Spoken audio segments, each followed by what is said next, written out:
हो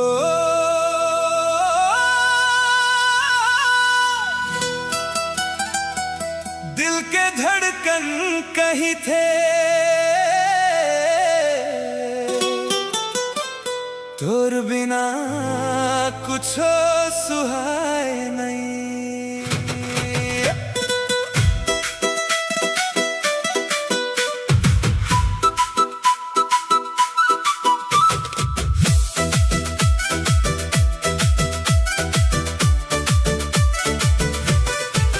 दिल दीवाना बिन सजनी के माने ना, रात दिन तोर सपना न जाना,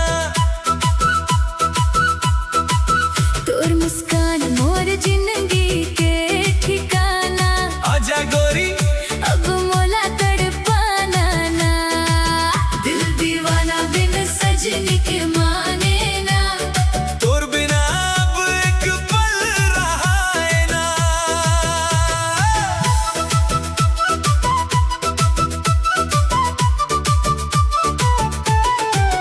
पहली नजर में ऐसन जादू चलाइस, सादा दिल आ चुप के अपन बनाइस। रदा रदा तोर सुरता संग चलत हवो, भीड़ मन रही के घलो तो लाज तक थम। बोली तोर मिसरी कस लागे, सुनत सुनत मन हर सागे। नैनन के इशारा कुछ कही जाते, दिल के राज अपन खोल जाते। दिल दीवाना बिन सजनी के माने ना, रात दिन तोर सपना न जाना।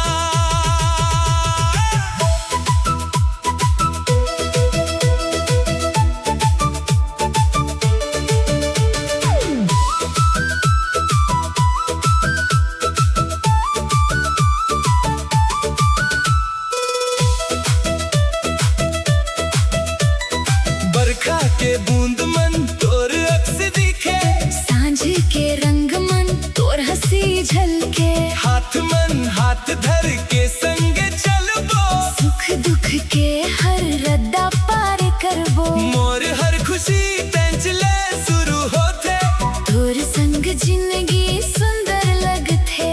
दूरी अब एक पल सहाय नहीं, तोर बिना दिल मुस्काए नहीं। तोर संग हंसी तोर संग गीत, तोर संग धड़के मोर हर प्रीत। जन्म जन्म के ये मोर अरदास। तोर संग लिखे ने